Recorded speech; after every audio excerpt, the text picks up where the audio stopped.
welcome back to my channel and welcome to day 2 in palette week, where every single day for 7 straight days I will be posting some sort of palette themed content. And today we're going to be doing some reflecting. It's always good to reflect, kind of, you know, check in with yourself, see how you were doing this time last year, and maybe pivot if some of those choices weren't the best. Wish I had taken more lessons on doing this in college, but here we stand. Today we're going to be looking back on every single palette purchase from 2023. I have 44 palettes that I purchased last year, and I'm going to be letting you know whether or not I basically just like took a bunch of dollar bills, crumpled them up and flushed them down the toilet, or if some of these decisions were better than many of the other decisions I've made in my life. We'll also link my ranking, all the palettes that I tried last year that I posted in December. I also said I had 47 palettes in that, but I swear when I like listed every palette out, I count 44, so I'm not sure. I'm not gonna be ranking them for you guys today. There are many of those palettes that have since been decluttered, and honestly, I just did not feel like I had the brain capacity to rank all these, but we're gonna go through every single palette that I purchased, and I'll let you know kind of my thoughts a year later. So if you're interested, stay tuned. First, if you have yet to subscribe to my channel and you like project painting content, palette themed content, or just chit-chatting about makeup and bad decisions, I'd love if you'd consider subscribing before moving on. And other than that, let's jump into the video.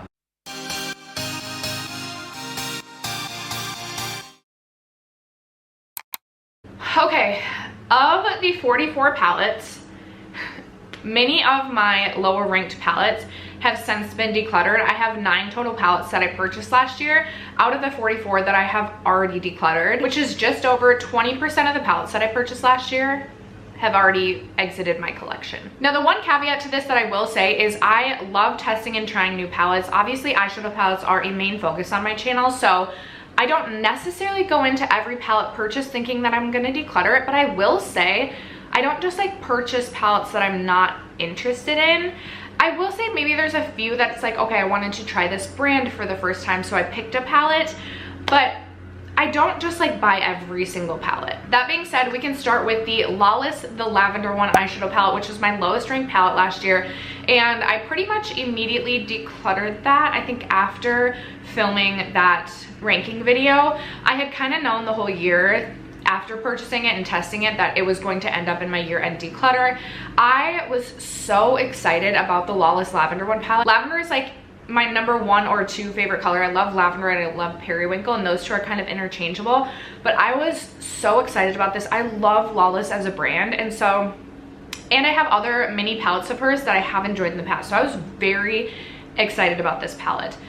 I do not know how this palette got approved and made it to the shelves. Maybe there was like a bad batch, maybe I just had one of those, but the quality was some of the worst quality I have ever experienced. The darkest matte in the palette was literally like chalk. You would like pop it on your eyes and blend it and it would completely blend away. And the looks that I created, even there was one look that I liked, but even like the metallic, there was one metallic shade that wasn't that impressive. And I was just so utterly disappointed in this palette that one got the boot. Okay, the second palette, the second lowest rank, I'm going in order that these were ranked, starting from the lowest. So at least you kind of like have an understanding for how these palettes were ranked last year. But the ColourPop Alice in Wonderland palette, now I will say, when this first launched, I was interested in it, but I didn't immediately purchase it. But then I saw some swatch videos of it, and there were a couple of shades that I just thought were really, really pretty. This palette ended up sitting in my collection untouched, and by the end of the year, I hadn't even tested the palette as a whole. And the more I looked at the color story, the more I was just like, I don't really care about this color story. I don't really know what to do with it. And ultimately, I passed that one along as well. Next is another ColourPop palette. It is the ColourPop On Cloud 9 palette. I purchased this at the very end of the year. I was so excited about this palette. I loved the color story. It was kind of giving like the gray blue vibes, and I love a gray, or sorry, not a gray eyeshadow. I love like a blue. I love blue eyeshadow.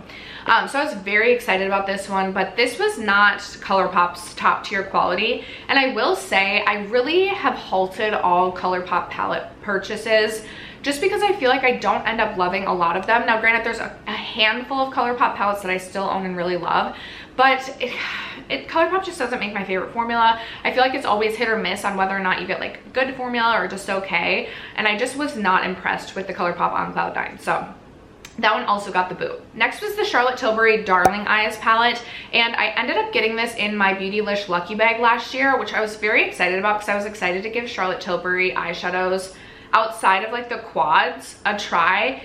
And I just will say all of the shadows, or sorry, all of the looks that I created just ended up looking so rosy, and that is not my favorite like color story, and I just don't feel like this palette is worth the high price point that it is. I did really want last year's holiday palette that Charlotte Tilbury released with like that pretty purple shade, but I believe that was $75, and I was like, girl, we have indie shadows that look like that purple shade, like just don't. I just like, I thought the quality was fun, like it wasn't bad quality, I just like didn't love all the looks that I was able to create, just because tonally I don't love rosy, like I don't know, I don't love the rosy pinks all the time on my eyes. I'd rather do like I'd rather do browns. So ultimately I ended up decluttering that one as well. And then we have another ColourPop palette. Can you tell there's a theme? I just wasn't loving the ColourPop as much. But the ColourPop Sage the Day palette, I remember being so excited about this palette because I love green eyeshadow, and I thought this was such a fun take on greens. I love like a muted tone. I love a sage.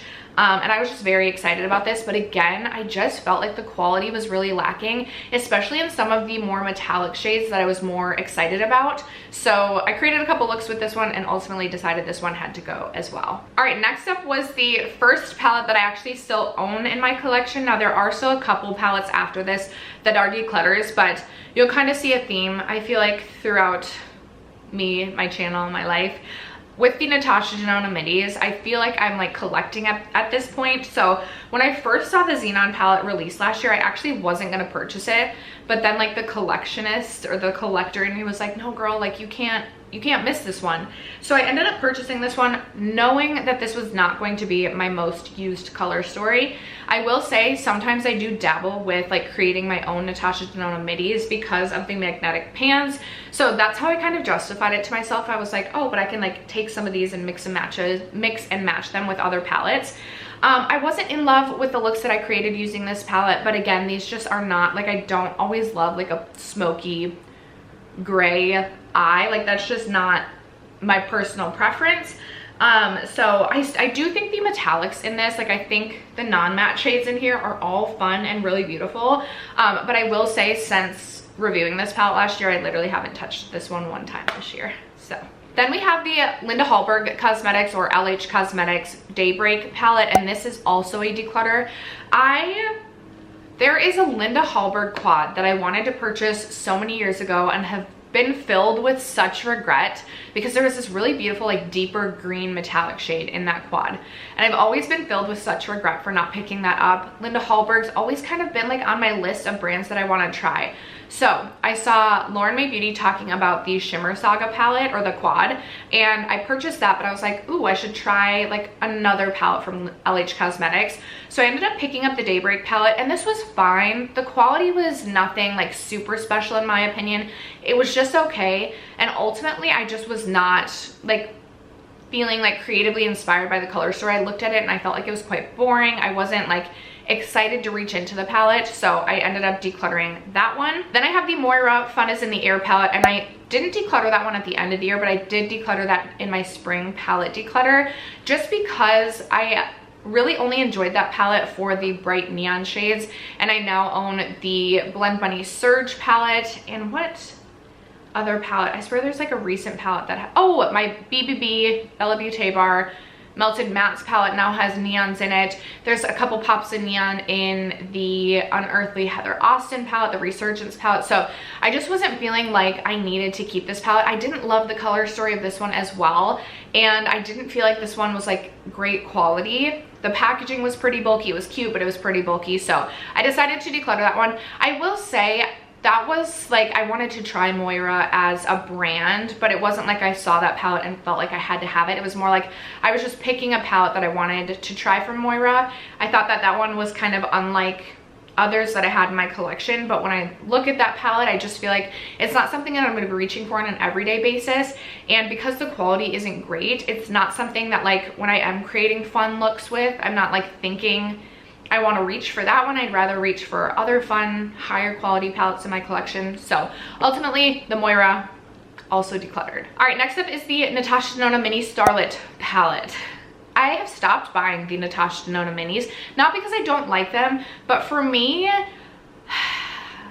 I personally just like to have like the midi palettes more. Now, don't get me wrong, I still love my Natasha Denona Mini Nude and a couple others. Like, I still like having them, but I also find that maybe it's because it's just like smaller and kind of gets jostled around a little bit more. I also feel like my Natasha Denona mini palettes just fall apart more easily.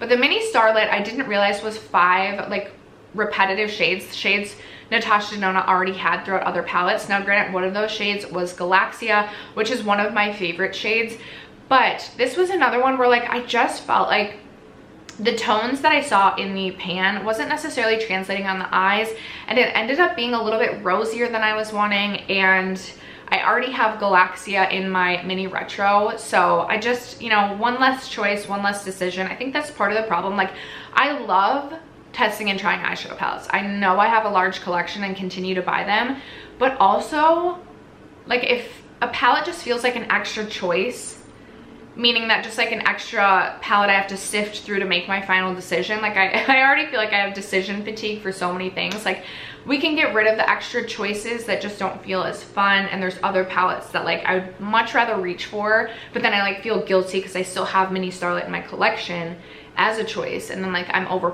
overlooking it. I don't know if you guys ever follow that. I don't know if I'm just crazy, but sometimes that's just where my mind goes. We're almost through all the decluttered palettes, but I have a couple more that I have not decluttered. So next in my ranking was the Natasha Denona was the Natasha Denona Mini Pastel, not mini, midi pastel palette. This is what this one looks like. I feel like I've lusted after this palette for, I thought I spilled my drink. I have lusted after this palette for so long, and I just was really disappointed in this one. I feel like I don't love that there's this red here. I feel like that really throws me off. Like, I wish we could change this red out for something else. And then I just feel like I almost, I've also found, I've learned about myself, I don't love a mint shade, or like a mint. So I don't necessarily like love the way these two look on my eyes. I'm not saying they're bad quality, I just don't love mints on my eyes personally. Now, I will say I do love the shade Zest, I do love the shade Bubble, I love the shade Limoncello. Like, there's some shades throughout this palette that I really do enjoy. So again, if I'm like mixing and matching, or even just reaching into this palette, that's fun. I don't think I reached for this one time even this summer, and I feel like this one I really just, like, if this were to like mysteriously go missing, it wouldn't be the end of the world. Do you know what I mean? All right, then I have the Mini Pastel palette, and I actually enjoy this one more than the Midi, and the reason being is I really love this like green to gold shade. I actually really like all of these shades. I will say I don't feel like this is the most cohesive palette to just create one look using just this palette, but I do actually enjoy using this almost as like a complementary palette. Like, I'll do like a warm brown look, and then I'll use this shade all over the lid, or I kind of want to do like a cool toned neutral look and then pop the blue all over the lid. I feel like that'd be really pretty. I also love incorporating this blue right here into other blue looks, maybe on like the outer, like kind of on like the outer third of my eye for like a little bit of a darker blue. I do like having this palette around. It's a mini that I've kept because I feel like it makes a really good complementary palette, but obviously not going to be like a constant everyday reach. Then I feel like we've reached our final declutter, and this is one that I decluttered spring of this year, and it is the original Glamlite Scooby-Doo, like the Rutro Raggy palette. Sorry, there were 2 palettes in the original launch. I was so excited about this, not only because I love Scooby-Doo, but I also really loved this color story. But I really struggled with the 4 like blue / purple shades. I just felt like specifically the quality in the mattes was a little bit more difficult to work with, a little bit more difficult to blend. And then I felt like the 2 kind of like purpley blue shimmer shades were just too similar to one another. Like, I wish one was significantly lighter. I feel like that would have just worked a little bit better. I loved the green shade, that dark green shimmer shade, like that metallic. One of my favorite greens in my entire collection. I actually ended up depotting that into a magnetic pan when I decluttered that palette because I really, really love that shade. I really enjoyed the green looks that I created with this palette, but for me, it just wasn't worth keeping the palette as a whole. Again, another decision to make, and I have so many other green eye looks throughout other palettes in my collection that I still can create. I didn't feel like those were like, aside from that really dark, beautiful green. I didn't feel like the rest of the greens added anything like too special to my collection that I had to keep it. So ultimately I did end up decluttering that one as well. Next we have the LH Cosmetics Shimmer Saga quad that I was talking about.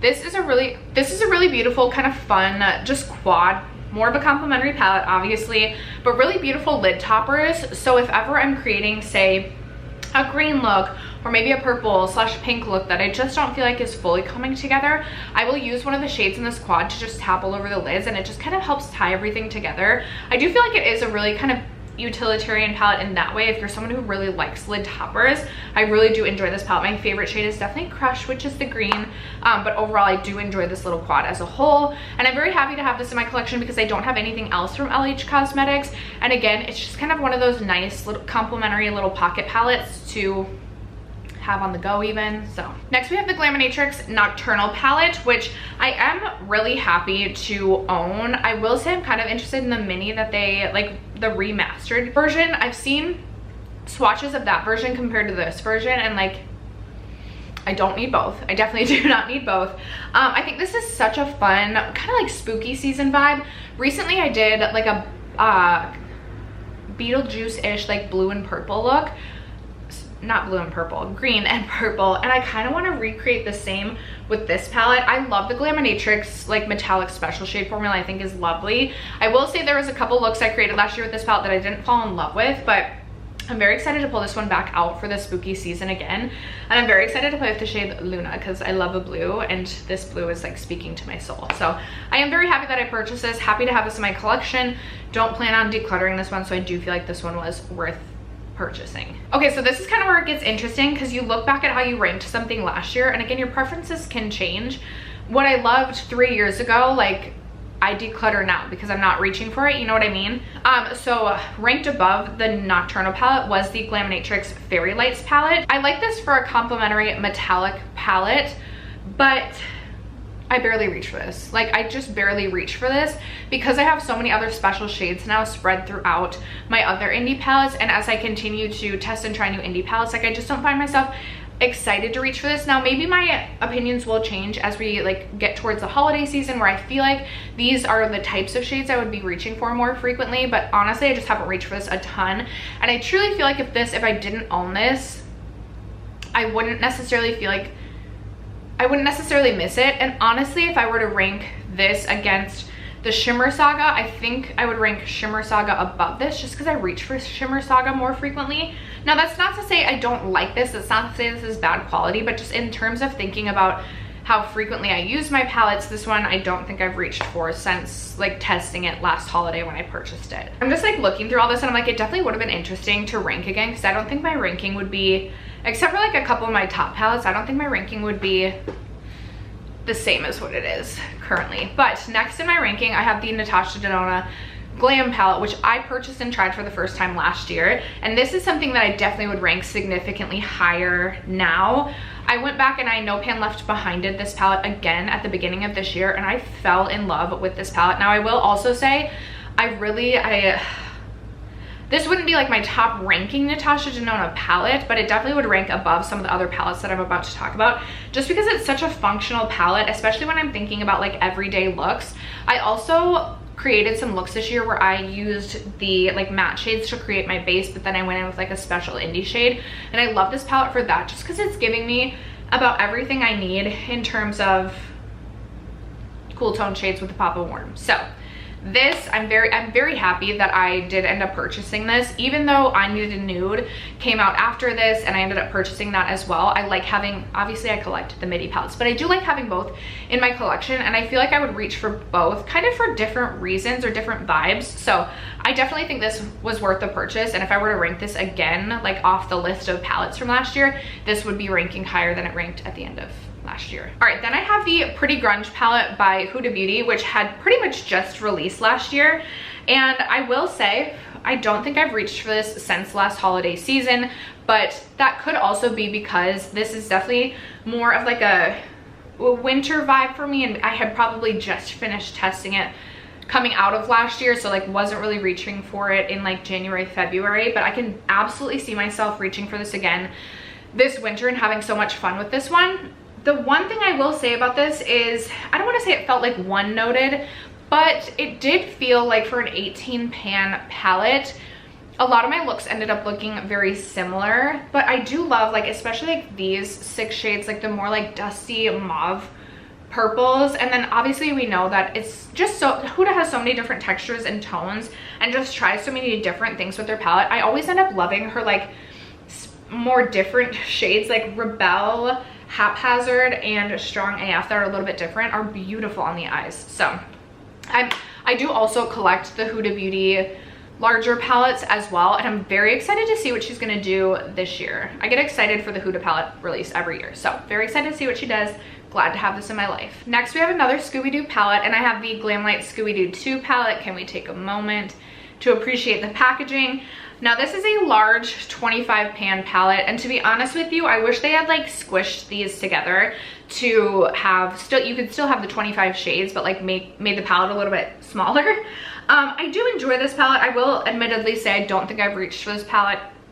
Maybe I've reached for it like 1 or 2 times this year, but not something I'm thinking about on an everyday basis. And I will say I did really struggle with the red in this palette, as well as I believe it was the forest green. But again, I love the blues. I love this Clementine shade. Some of the greens in here. I actually recently rolled this into my No Pan Left Behind, so I will be working through this palette again, and I'm kind of excited to like do it again this year and kind of see what my thoughts are this year. I am happy to have this in my collection, especially because I did end up decluttering that other Scooby-Doo palette. Scooby-Doo is like one of the most nostalgic things for me from childhood. I love Scooby, but in terms of how frequently I reach for this, not too much. And this is where I'm like, okay, this definitely would have ranked below a couple of the palettes that I've already discussed. Even like the Huda, or even like the Natasha Denona Mini Pastel, I feel like I might rank over this. So it would have been interesting if I ranked again. There are literally palettes just littered throughout my apartment. I really need to clean up today. Okay, next in the ranking was the Glaminatrix Sugar and Spice palette. I have popped out a couple of the shades that were in this palette and swapped them out for ColourPop shadows that also fit this pan size. I will say I love the Glaminatrix special formula, but the color story in this one, the original color story, which actually I can just post a picture of it over here, really kind of threw me off. And just like I was really struggling to formulate a full look. Now there are a couple looks that I've created specifically using the shade Basil, which is that really beautiful kind of blue ethereal shade. There's a couple looks that I've created with this palette that I love, but in terms of using the palette as a whole with the original color story, not my favorite. I remember being so excited for this palette and just kind of disappointed in it. I'm still glad that I own it. Still happy to have it in my collection. Glaminatrix is probably one of my favorite indie brands, but definitely not like my most favorite color story. Next up I have what I believe is the Pat McGrath Subliminal. They don't have the names on the outside packaging, so I honestly don't know. But it is this one right here. I ended up purchasing this, I think, like 2022 Pat McGrath like end of year sale. I got like 30 or 40, I think 40% off. And I know this palette looks so boring, but to someone who was getting excited about blues, I actually really like this palette. I've created a couple looks with this that I absolutely love, and while I do not reach for this palette enough, I am still so happy to have this in my collection. It's probably my, if I were to rank my Pat McGrath motherships, it's probably ranking number 3. I love this shade. For a blue lover, especially like an ethereal blue, I love that shade. And I need to pull this back out, especially as we enter the cooler months. I feel like this is a perfect kind of cool toned palette, so definitely want to reach for this one some more. All right, then we have the What's Up Beauty Desert Monsoon palette, which I really, really like. I will say out of all 3 of my What's Up Beauty palettes, this would probably rank at number 3, but that's not to say I don't like it, because I really love my What's Up Beauty palettes. I love What's Up Beauty's like metallic special shade. They're so punchy on the eyes, a very smooth formula, and just looks so stunning. This is such a fun color story in that it is, for the most part, like, well, you kind of have a mixture of cools and warms, so it is kind of versatile in that way. I love the shade Downpour for like a cobalt blue metallic. That's so pretty, and I also love that one as a nail polish. The shade Succulent is such a beautiful purple as well. I think this is a stunning palette. They did send this one to me, so I didn't buy it, but honestly, if I were to lose any of my What's Up Beauty palettes, I would absolutely purchase again. So very happy to have this one in my collection. I honestly feel like this one might also rank higher if I were to rank this one, all these palettes again. Next up I have the Adept Minka palette, which I think I purchased like maybe end of 2022. So it, like, I think entered my collection at the very beginning maybe of 2023. This is what this palette looks like. It is a very, very beautiful, all basically molten metallic palette with the exception of the 2 mattes up here. I honestly wish they had done without the mattes and just truly committed to like an all shimmer palette. This palette is not going to be for everyone, but if you are someone who likes something that's a little bit more textured, almost like a creamy formula, it is like creamy to the touch. It's not like a dry metallic formula. If you are someone who likes that type of shadow, I think you would really enjoy this. I love like the Rowan quads, so I really do enjoy this palette. I just don't reach for it enough.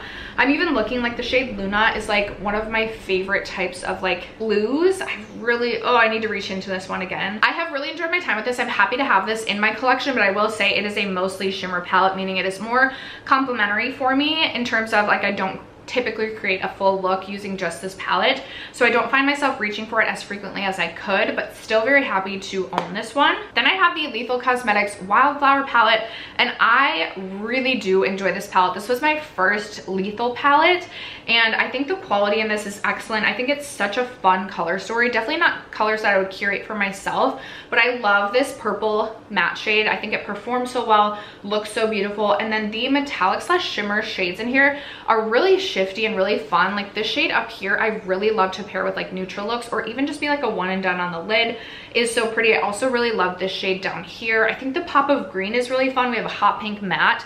I'm very happy to have this in my collection. I have no regrets about this one. Then I ranked the entire Odenseye. I forget what this collection was called, but the collection with Lauren Mae Beauty, Amanda from Makeup Just for Fun, and Butte Bean, Betty Jean. My daughter got into her palette and it was destroyed, which makes me so sad because I loved that palette. It was the like Wild Planet palette, and that was the best quality of the 3 in my opinion, which kind of shocks me because it was the most colorful. I really enjoy, I love all of the creators, so I was very happy to support and honestly have absolutely no regrets about purchasing. This is what this palette, the Sea Talk palette, looks like, and then we have the Flora Story palette. Both really beautiful palettes. I will say there is a couple of mattes throughout these that I struggle with, which I've talked a lot about, just Oden's Eye mattes. There's definitely room for improvement, but because I love the creators and I honestly love the color stories as well. Like I love this yellow, the shade in the Iridescent Shell is also really beautiful. You can do some fun things with the blues. We know I love a blue, and then I also love greens and purples, so I'm happy to have these in my collection. I just wish Oden's Eye would work on their matte formula. Then I have the Menagerie Killer Purr palette. I had tried one other palette from Menagerie and I was definitely interested in trying out something else, and this color story just really kind of spoke to me. I thought this was just kind of a fun take on what I consider to be like a safari type color story. I like the kind of grunginess to it. I really love like these shades right here. I love that we have a mustard, and then this is such a beautiful kind of pink to gold duochrome shifty shade. I think it's so beautiful on my eyes. I created a look with this palette that I absolutely loved last year, and while I will say I'm not super interested in everything that Menagerie creates, I do really enjoy having this palette and I do not regret purchasing. I think you'll find from here on out, I don't believe I have any regrets about any of these. Yeah, I don't, as I'm looking through everything. Next up I have the Nomad Ghost Town palette. Now Nomad is also an indie brand that I feel like I've been, I don't want to say a little bit harsh about, but I definitely think at least up until this point, I haven't purchased any palettes past this, they have room to improve their formulas. The Okavango Safari, which you'll find is ranked above this, which actually at this point in time I would rank this one higher than the Safari palette. The mattes just tend to be like very firmly pressed, as well as some of the shimmers. Now the interesting thing about this palette is the shimmer formula kind of reminds me of the Adept Minka formula in that it is more creamy and not like a total matte formula. It kind of shows up again kind of like that molten metallic sort of finish on the lids, which is very beautiful. I did just struggle with some of the matte shades in here, like all of the blues. I remember being so frustrated one day trying to create a look with the blues, as well as this shade Arrested Decay. But one thing that Nomad does so well is they really do curate like a theme around a palette so well, and I think the color story in this is beautiful as well as the packaging, so I'm not mad to purchase this. It's definitely a step up from, I can't even remember, the Iceland palette, Fire and Ice palette, definitely a step up from that, and the color story really spoke to me, so I'm happy to have this, but I still think well, maybe I just need to try another Nomad palette to see how their formula is now, but I was a little bit let down by some of the shades in this palette. Next up, a palette that really surprised me last year was the Too Faced Italian Spritz palette. I just thought this was really, really cute packaging, which is why I ended up purchasing this, but then I really loved this palette. Excellent quality, especially for Too Faced. I feel like this was kind of a step up from what they usually do. I will say the Apple palette definitely has caught my eye, but I'm trying to be good, and just sometimes mainstream palettes are just, they just don't do it for me anymore. I haven't reached for this one since, I don't think I've reached for this one at all this year, maybe a couple of times, but I definitely want to like get back into this one because I remember just how much I loved it. I'm very glad that I purchased this just because I think it's a kind of a fun take, and it kind of reminded me that sometimes Too Faced has fun makeup. But one thing I will say is this is not something I really think about, and so I think it's also part of that is I'm just so into indie these days, but I mean the outer packaging is also just so cute. Is it my favorite palette in my collection? No. But as of this moment, I'm still happy to have it. All right, next up I have the Rowan Mood Forever quad. As I mentioned, I love the Rowan quads, and actually if I were to rank this, I'm like looking at some of the palettes ranked above this, I would definitely rank this higher even. This is such a beautiful one because it has, there's like something about a pink, like a warm pink like this that I love. I also love a cool toned pink, but nothing too rosy. It has to be like, it has to be a very specific pink.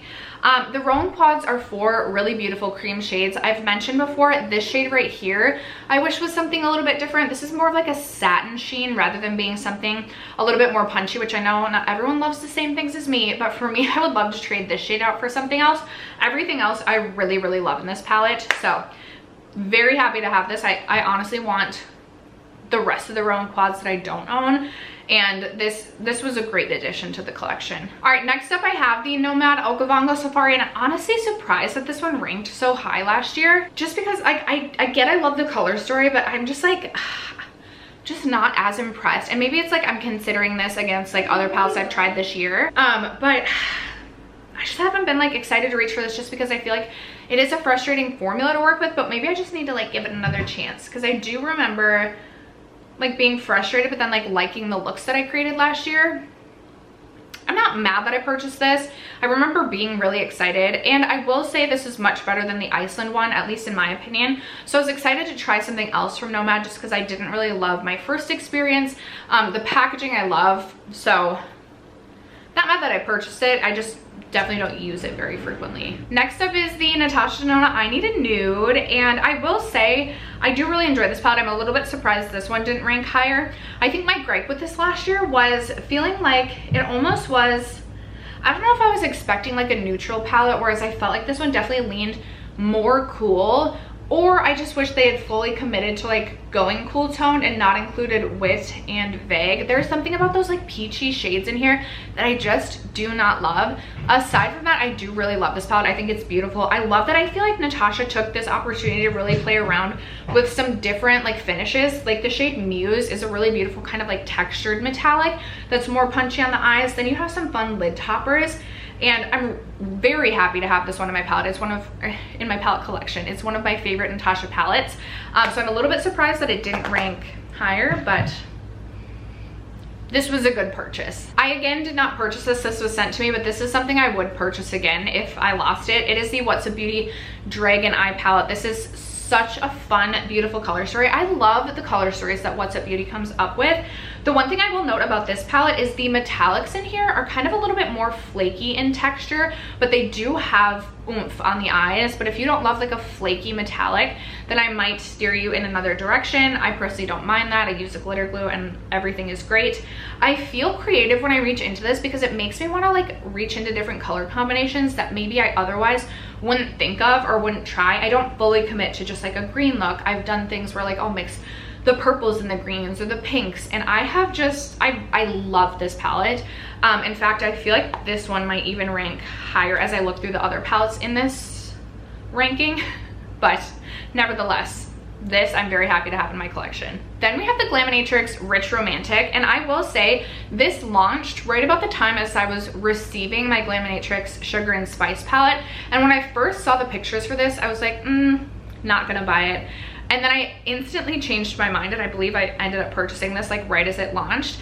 And I thought I would like Sugar and Spice better than this one just because in terms of tone, like I definitely prefer, like I'm not always reaching for purples like this, but for me, I really, again, just love the special shades in this. There's, again, kind of one of those like multi-chromes that's like pink to gold, to green, so freaking pretty. And I've created some looks that I just really like out of this palette, so I'm very glad that I purchased this one. Again, I love Glaminatrix, so I'm always happy to support their brand, and I think this is such a beautiful, kind of unique color story, not like one I've seen. I don't want to say exactly like this because obviously every color story is a little bit unique and a little bit different, but I love like the pop of this like more peachy coral. I think that was really fun. Very happy to have purchased this. A mainstream palette I actually do, I have a hair, really, oh yeah, I really do have a hair. I really love, it's the ABH Cosmos palette. I almost didn't purchase this, and I'm so glad that I did because I had so much fun creating looks with this palette. I feel like I created some really kind of like out there looks, like not something I would wear in my everyday life, but then I also created looks that I wore to work with this palette, and I just think this is such a fun one, a little bit different than things that ABH is like known to do. I feel like this was like a different take on what ABH typically does, and I actually love having this palette in my collection. I'm so excited to reach back into this one. It's been a little bit, so I need to. But even like the shade Galaxy, which is like a matte with glitter particles in it, like I really enjoyed every shade in this palette, and I'm so happy that I ended up purchasing this. Okay, I can't find the second palette that goes along with this, but I then ranked the Halloween 2 collection. Here's the Little Ghost palette. I will also say, when I first saw these launch, I was like, I don't know if I'm going to purchase these because I don't really know what to do with these color stories, and I don't want to like just buy every palette if I don't think I'm actually going to use it. But I ended up purchasing it after watching some of Angelica's tutorials, and I will say, I think these 2 palettes I had the most fun creating looks with last like October time. Like I have some of my favorite looks from last year that I created using this palette, as well as the other one, the green. Oh my gosh, the green in the other one, and the oranges. So glad that I did not pass these over, because again, they were some of my favorite that I used the entire year. Okay, I had forgotten to rank the itsBel Flare palette, so I just kind of noted this one like towards the end of my video, and I will say I kind of purchased this on a whim just to try another indie brand, and I am so happy that I did. It's a 9-pan all shimmer palette, yes, but some of these shades are so special. Again, we have one of those like pink to gold sort of flip shades. I love Morganite, I love Citrine, I love this shade right here, this cobalt blue, especially as a nail polish too, is so stunning. I'm very impressed with this. I have purchased one other palette from itsBel that I haven't gotten around to testing yet, but I'm glad that I purchased this. All right, then I have the Odenseye Jewels and Gem. I also have the Stone and Rock, which I don't know where that one is right now either. I'm sorry, I'm littered with palettes, but I like need to get to work here in 10 minutes.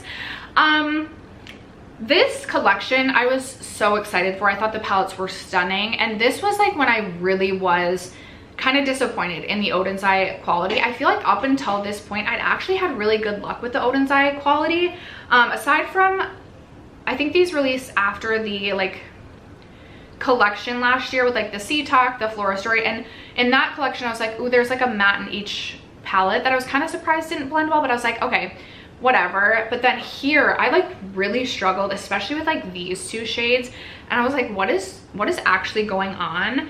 I will say I love like the shade Rhapsody. I think is so pretty, and I really do love some of the things that Odenseye does with like their more metallic or special shades. So for that reason, I'm happy to have this. The Stone and Rock, the green in that palette, you guys know the green I'm talking about, love. Like I'm so happy to have that palette in my collection for that shade alone. But there are definitely some dud shades in here, and if I could just have like the shades that I like out of here, I would easily trade in some of the palette for that, but you can't. Danessa Myricks Lightwork Volume 5, I think we know I'm very happy to own. I get so excited for the Danessa Myricks Lightwork palette every single year. I just did a full review on the palette that she just launched, the 6 with swatches with 3 looks. I had so much fun filming and creating that video. Love this palette. I think it's so like Danessa Myricks just makes such unique shades, and if you want to try indie type shades, special shades, but like a safer route, I know it's more expensive, or it's very expensive, but I would highly recommend the Danessa Myricks just purchasing at Sephora. I've never been disappointed in a Lightwork palette. I don't know where my ColourPop Muppet palette is, but tried that, loved that last year. I'm so glad that I ended up purchasing that. I almost didn't. The color story is so fun. The looks that I created, bless you, with that palette, freaking loved. very glad to have purchased that. That's like a ColourPop palette I'm happy about. Then I have the Natasha Denona Yucca. So happy to have this in my collection. Again, a fun take on Safari and excellent Natasha Denona quality. Some fun greens. It's fun to have some Natasha Denona greens. I love the shade Camu. I just think this is different for what Natasha typically does. The quality worked really well for me. I love this. One of my favorite palettes and one of my favorite Natasha palettes in my entire collection. All right, and then to wrap it up, I'm so sorry, I'm like rushing here at the end, but Unearthly Fall Magic. This is so beautiful. I'm so glad that I ended up purchasing this because it's definitely got me like into Unearthly, which I think is one of the best indie brands out there. They make excellent palettes. Their matte formula is really good, and then they just make such special duochrome shades, multi-chromes, metallics. So freaking beautiful. Some of my favorite looks that I created last year came from this palette, so obviously I'm very happy to have this. And then I think we all know this is like one of my favorite palettes, if not my favorite palette in my entire collection. It's the Glaminatrix Nearly Natural palette. Just re-release this Glaminatrix. People will buy it. You will still sell out. You will sell out if you re-release this. Such a beautiful palette. Kind of gives me a little bit of everything. Gives me browns, greens, mauves, and just the punchiest metallics that are so smooth and so beautiful on the eyes. I am literally out of breath, but after that, you guys, that is going to wrap up and conclude today's video. I would love to know in the comments below what other palette themed content you'd like to see from me. I'm still formulating my end of year palette week, and we know I like to sprinkle in palette videos all of the time. So let me know what other palette content you'd be interested in seeing. I want to know if you purchased any palettes last year that you've decluttered, or if you made any poor palette purchasing decisions. Let a girl know in the comments below. Other than that, thank you so much for sticking around to watch today's video and for supporting me and my channel as you guys always do. I love you guys so much, and I will catch you in my next video. Bye.